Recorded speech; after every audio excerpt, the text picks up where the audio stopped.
प्रिय विद्यार्थियों,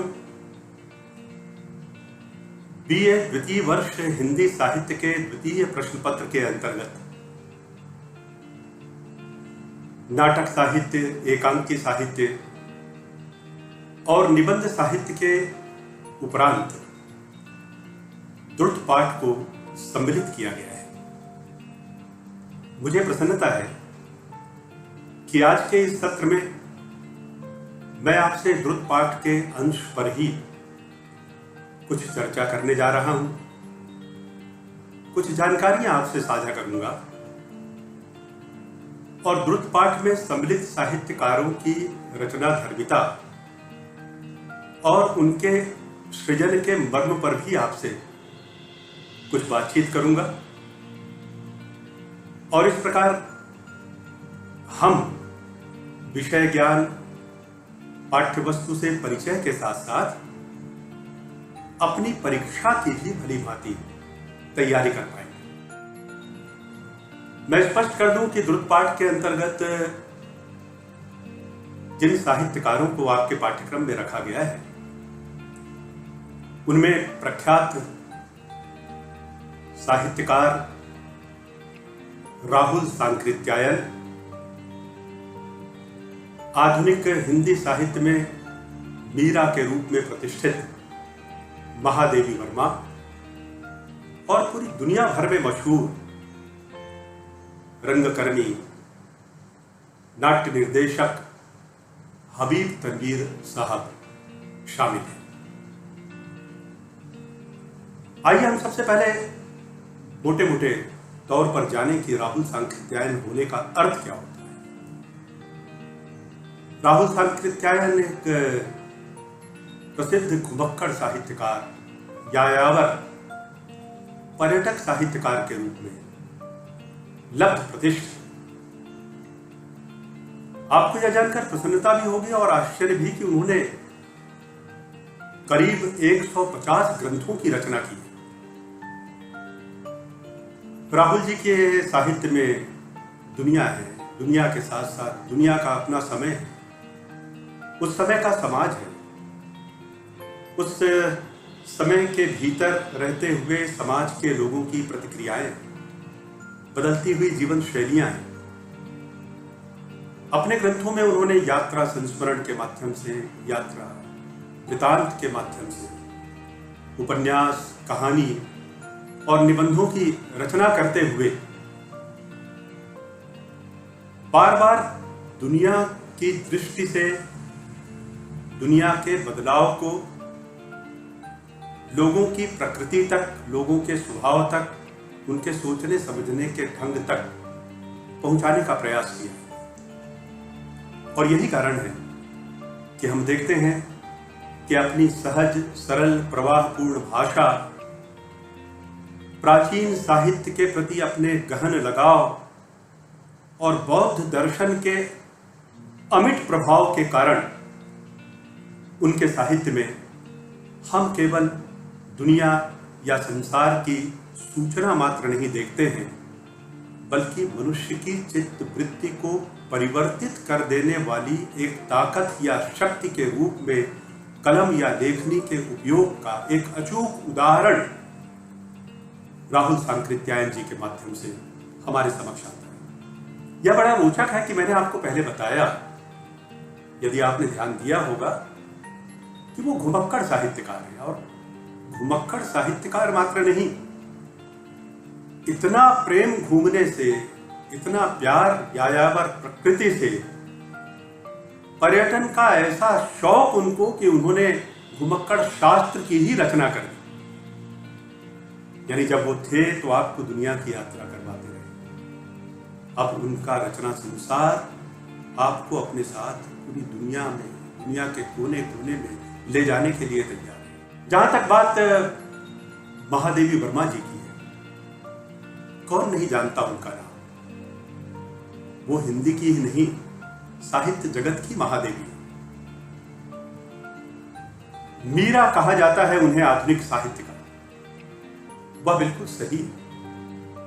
मीरा जैसी तड़प, मीरा जैसी वेदना, मीरा जैसी दीवानगी, मीरा जैसी संवेदना, मीरा जैसा समर्पण आधुनिक युग में, छायावाद के युग में उसकी एक स्तंभ के रूप में, प्रौढ़ भाषा के माध्यम से, प्रांजल भाषा का उपयोग करते हुए गहनतम अनुभूतियों को अभिव्यक्त करने की अचूक क्षमता के चलते हम देखते हैं महादेवी जी की मिसाल या महादेवी जी की तरह अगर किसी को प्रस्तुत करना है तो वह स्वयं महादेवी ही हो सकती है। उनके अतिरिक्त कोई और जोड़ का समानांतर कोई नाम रखना न तो संभव हुआ न संभव हो पाएगा। उन्होंने रेखाचित्र भी लिखे की रचना की। उनके रेखाचित्र अप्रतिम है। गद्य और पद्य दोनों में महादेवी जी का सृजन संसार अत्यंत समृद्ध है। उनके गद्य साहित्य को, उनके संस्मरण को पढ़ते पढ़ते लगने लगता है कि वास्तव में जीवन की कितनी गहनतम अनुभूतियां, उसकी पीड़ा, उसका दर्द, उसका द्वंद्व किस किस रूप में उभर कर हमारे सामने आता है और फिर जीवन के अनसुलझे रहस्य ऐसा लगता है कि जैसे सुलझते जा रहे हैं।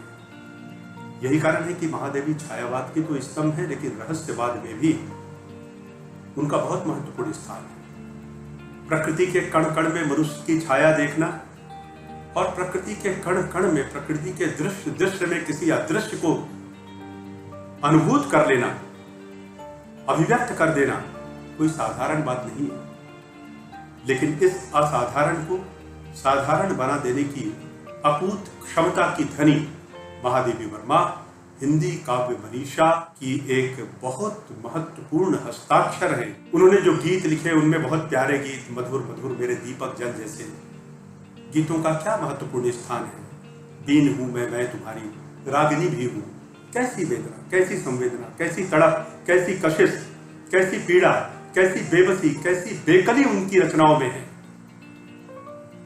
उसे समझने का थोड़ा सा भी अगर आप प्रयास कर सके तो बीए द्वितीय वर्ष में हिंदी साहित्य के अपने प्रश्न पत्र के अंतर्गत द्रुत पाठ का आपका अध्ययन सार्थक तो होगा ही, लेकिन मुझे विश्वास है उस संवेदना के करीब, उसके निकट यदि आप पहुंच सके तो महादेवी जी को अधिक जानने की जिज्ञासा आपके भीतर अवश्य उत्पन्न हो और वहां से एक नई यात्रा आपके जीवन की प्रारंभ हो। विश्वविख्यात नाट्य रंग निर्देशक, नाट्य मंच निर्देशक, नाटकों के रचनाकार,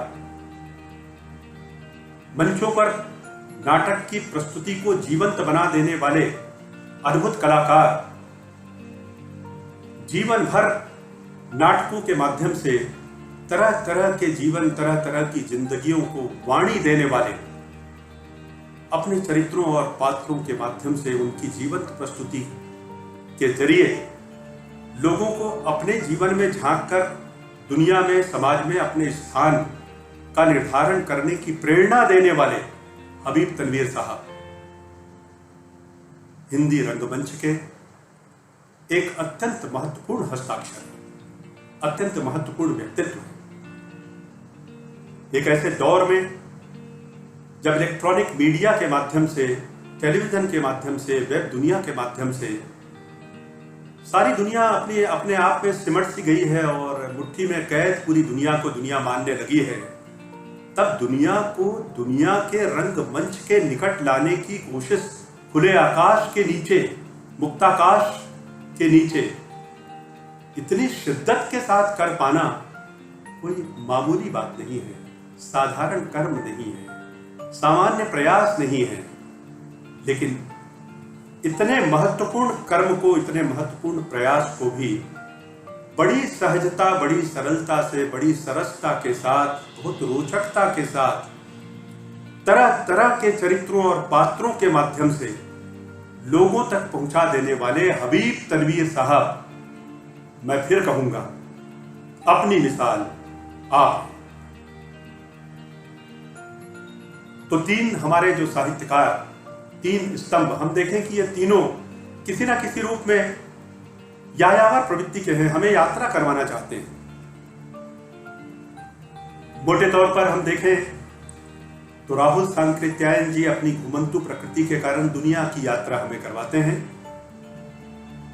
महादेवी वर्मा जी अपनी गहन संवेदना और गहन सोच और अनुभूति के माध्यम से हमें अंतर जगत की यात्रा करवाती है।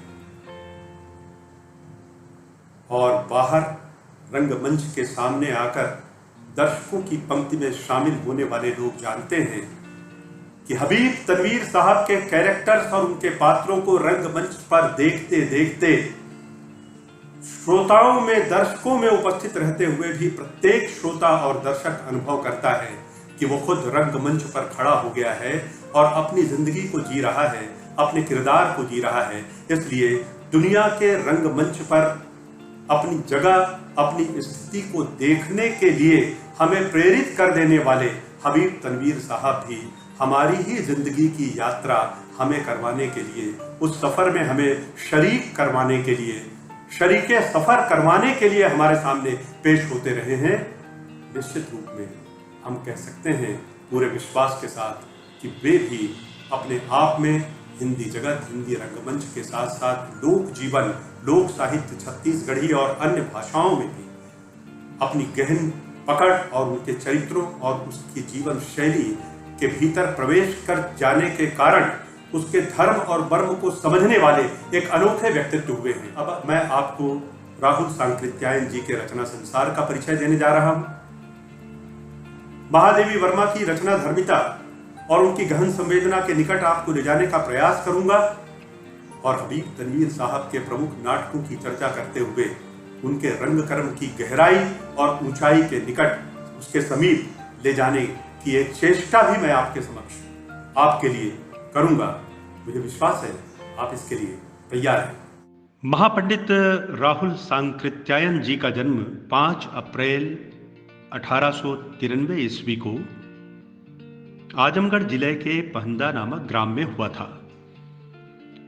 प्रिय विद्यार्थियों, हम आपको बता दें कि राहुल जी बहुभाषाविद थे। उन्हें 26 भाषाएं आती थी। हिंदी के अलावा रूसी, तिब्बती, संस्कृत, पाली के वे जाने माने विद्वान थे। राहुल जी ने अनेक विषयों पर लेखनी चलाई। उन्होंने विभिन्न विषयों से संबंधित लगभग 150 ग्रंथों की रचना की, जैसा कि हमने पहले भी आपको बताया।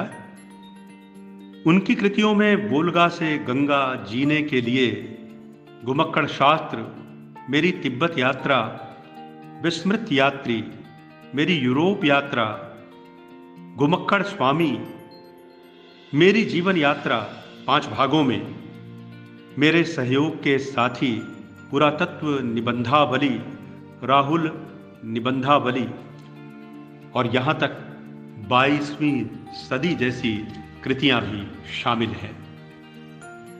राहुल जी का भाषा पर अद्भुत अधिकार था। उनके विषय भी विविध वर्ण के थे। यात्रा विवरण के नाम पर उन्हें विशेष प्रसिद्धि प्राप्त हुई। उनका साहित्य रोचक है, शिक्षाप्रद व प्रेरक भी है।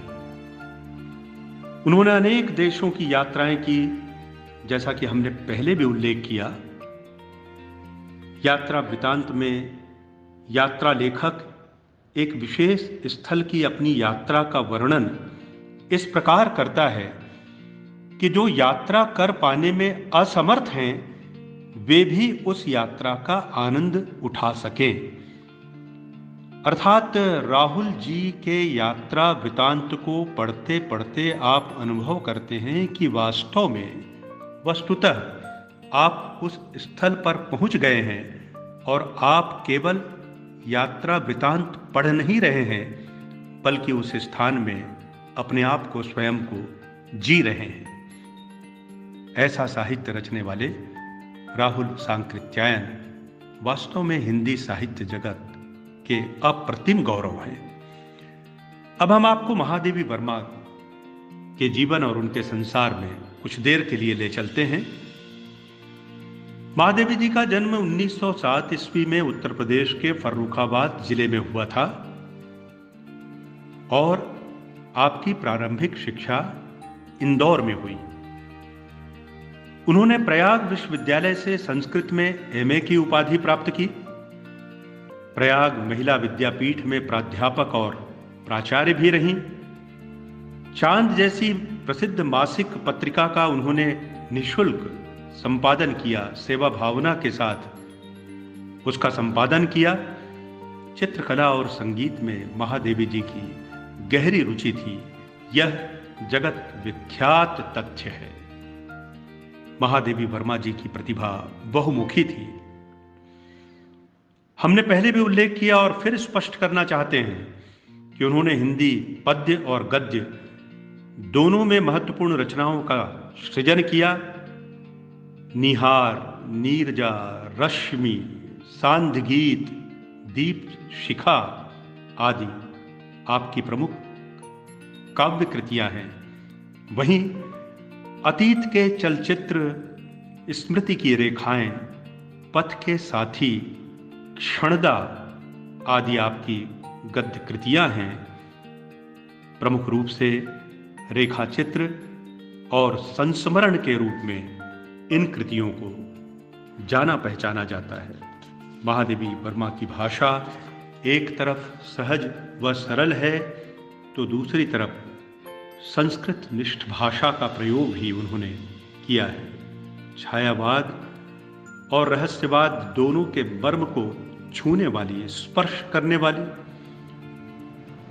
और उस मर्म तक पाठक जगत को ले जाने वाली एक अद्वितीय साहित्यकार के रूप में महादेवी वर्मा की विशेष प्रतिष्ठा है।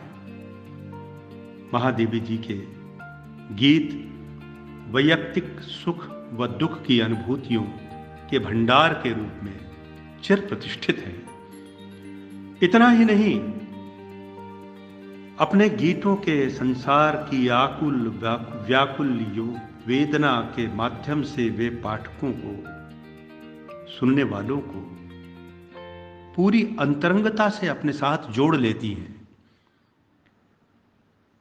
विरह का जलजात जीवन, विरह का जलजात, वेदना में जन्म, करुणा में मिला आवास, अश्रु चुनता दिवस इसका, अश्रु गिनती रात, विरह का जलजात जीवन, विरह का जलजात।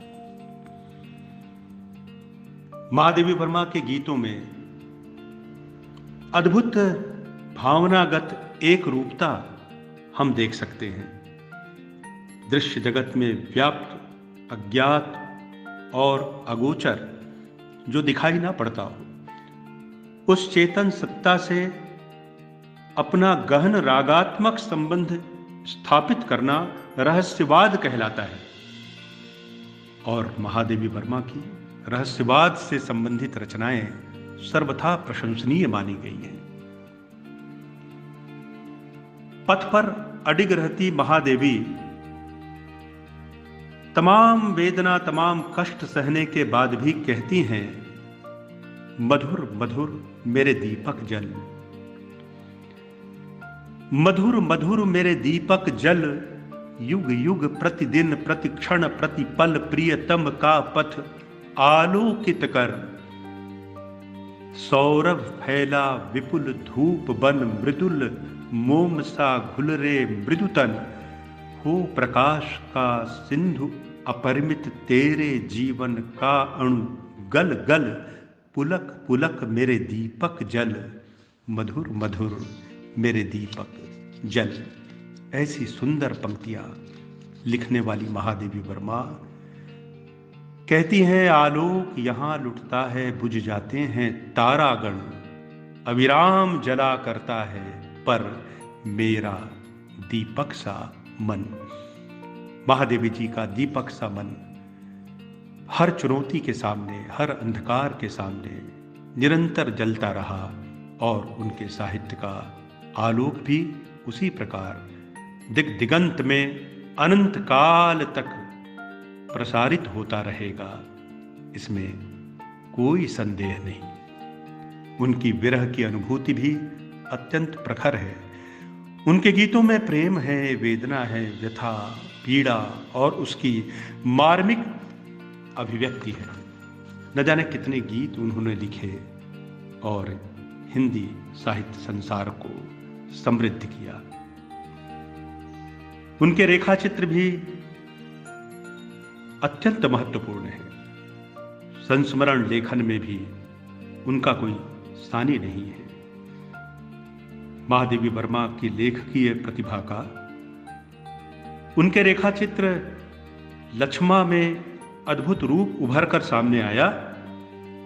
एक उदाहरण देखिए, धूप से झुलसा हुआ मुख ऐसा जान पड़ता है जैसे किसी ने कच्चे सेब को आग की आंच पर पका लिया हो। सूखी सूखी पलकों में तरल तरल आंखें ऐसी लगती हैं मानो नीचे आंसुओं के अथाह जल में तैर रही हों और ऊपर हंसी की धूप से सूख गई हो।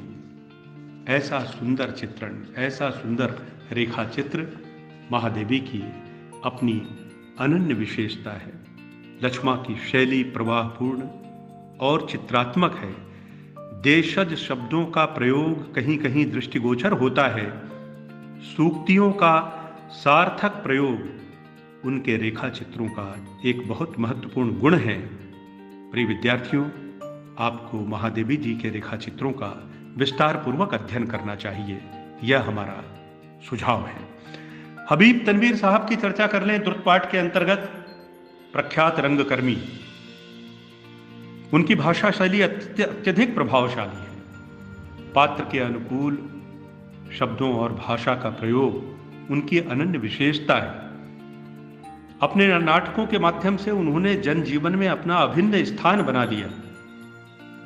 श्रोता और दर्शक हबीब तनवीर साहब की सोच को देखते देखते, सुनते सुनते स्वयं जीने लगते हैं। इसमें कोई आश्चर्य की बात नहीं है।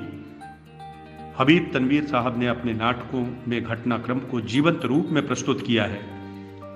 राष्ट्रीय भावनाओं का प्रचार प्रसार उनके नाटकों के माध्यम से होता है। उनके कथ्य भी अत्यंत प्रभावशाली होते हैं।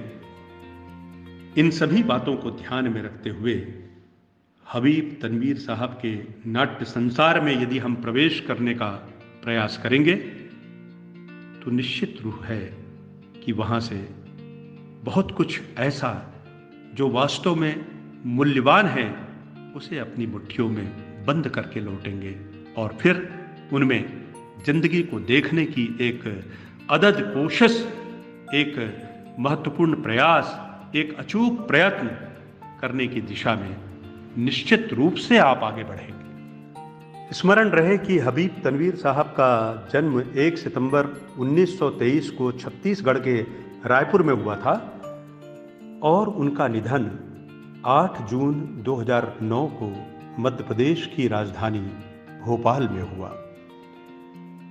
यह भी याद रहे कि आगरा बाजार और चरणदास चोर आपने कई बार नाम सुना होगा।